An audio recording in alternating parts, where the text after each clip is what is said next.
Je voudrais commencer par m'excuser. Je suis ici à l'ambassade depuis midi et ce n'est pas que je vous ai fait attendre parce que je suis arrivée en retard. Non, je suis ici depuis midi et depuis midi je suis en réunion. J'ai eu des réunions avec des commissaires européens, j'ai eu des réunions avec des élus, j'ai eu des réunions avec des députés qui sont de Kinshasa mais qui étaient ici en mission.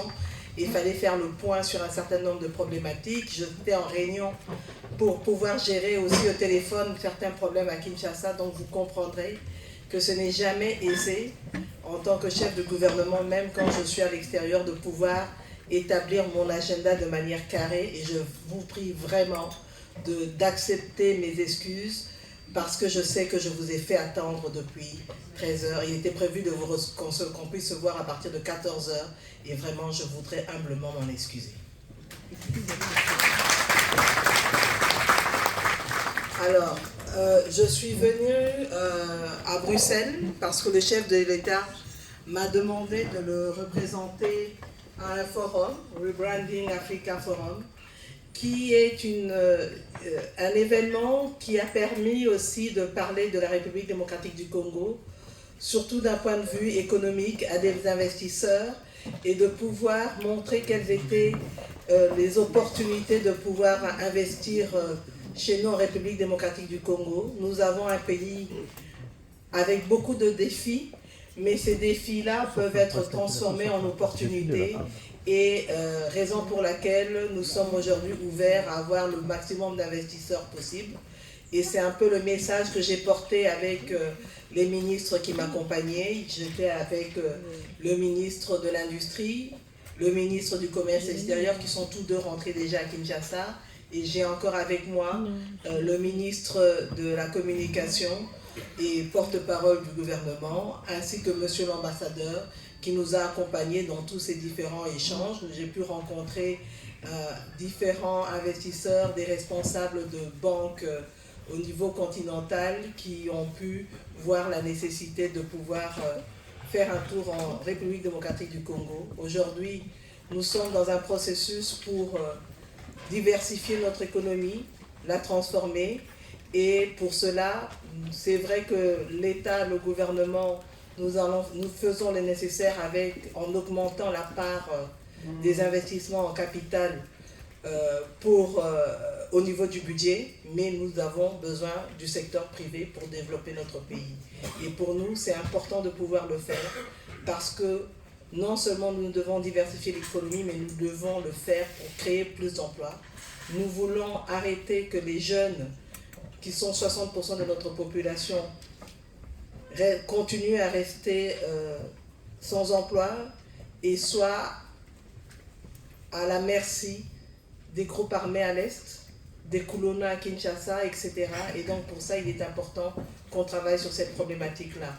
De la même manière, je pense que pour moi, pas pour moi, pour le gouvernement et pour le président de la République en premier, il est important qu'on continue à travailler sur l'éducation. Pour ça, il y a la gratuité de l'enseignement, nous avons commencé. Je peux vous garantir, j'ai sillonné le pays pour voir un peu ce qu'on avait pu faire en construisant des écoles dans des endroits où c'était des salles de classe sous les manguiers. Aujourd'hui, certains de nos enfants ont cette capacité de pouvoir aller dans des écoles construites en matériaux durables, mais ce n'est qu'un début, on n'est pas encore arrivé à la fin du processus. En même temps, nous devons aussi continuer à améliorer la qualité de cet enseignement avec la gratuité de l'enseignement, avec la formation des enseignants, mais aussi l'amélioration de leurs conditions de travail. C'est un processus que nous avons lancé, nous avons commencé les discussions avec les syndicats et nous allons continuer. Mais l'autre chose aussi, c'est de dire améliorer les conditions de travail, la rémunération, mais il faut aussi assainir le fichier, parce que nous devons être sûrs de tous les effectifs que nous prenons en charge, que ce sont effectivement les vrais. Et ça, c'est l'autre processus sur lequel nous travaillons. L'autre partie, c'est aussi de travailler sur la santé. Nous avons commencé avec le processus qu'on appelle la couverture santé universelle. Aujourd'hui, c'est vrai que les femmes enceintes peuvent être prises en charge au moment de l'accouchement, ainsi que les enfants de 0 à 3 mois, mais tout n'est pas encore parfait, il y a encore des choses qu'il faut améliorer. Mais pour cela, je pense que en regardant attentivement ce qui se fait dans notre pays, nous pourrons voir certains changements et je pense qu'en y croyant, on y arrivera tous. Maintenant, je ne vais pas continuer à parler du programme d'action du gouvernement. Je pense que ceux qui sont intéressés ont eu l'opportunité d'en prendre connaissance. Pour moi, il était important, au cours de mon passage ici à Bruxelles, de pouvoir rencontrer la communauté congolaise. Rencontrer tout le monde est assez difficile, ce n'est pas chose aisée, mais je pense que en discutant avec monsieur l'ambassadeur, on a trouvé la meilleure formule qu'on a pu trouver. Elle n'est peut-être pas parfaite, mais au moins avoir une représentation des différents corps associatifs, socio-professionnels est une question qui est assez importante pour moi et c'est vraiment l'opportunité que j'ai de pouvoir échanger avec vous. J'ai quitté la Belgique il y a 27 ans. Je ne pensais pas qu'il y a 27 ans que je me retrouverais un jour ici en tant que Premier ministre.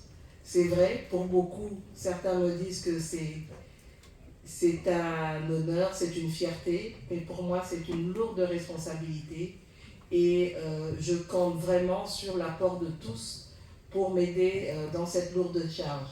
Et pour ça, c'est toujours bien de pouvoir échanger avec vous, avoir vous qui avez un regard extérieur par rapport à ce qui se passe chez nous au pays, pour pouvoir me dire ce que vous en pensez, ce qu'il en est pour vous et comment on peut faire mieux. Parce que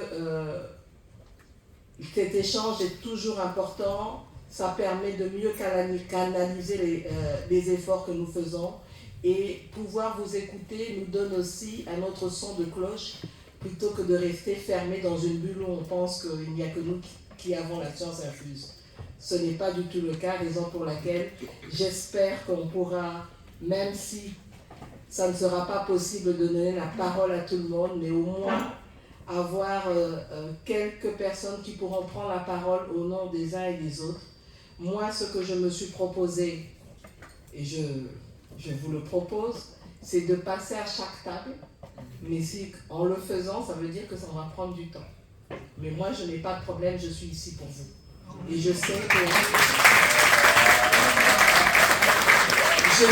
beaucoup d'entre vous aujourd'hui, c'est un jour de semaine, beaucoup d'entre vous ont dû se libérer des occupations professionnelles, mais moi je dis je suis ici et je vais prendre le temps pour ça, parce que au moins c'est la moindre des choses que je peux faire pour vous, parce que je suis là et je dois vous écouter.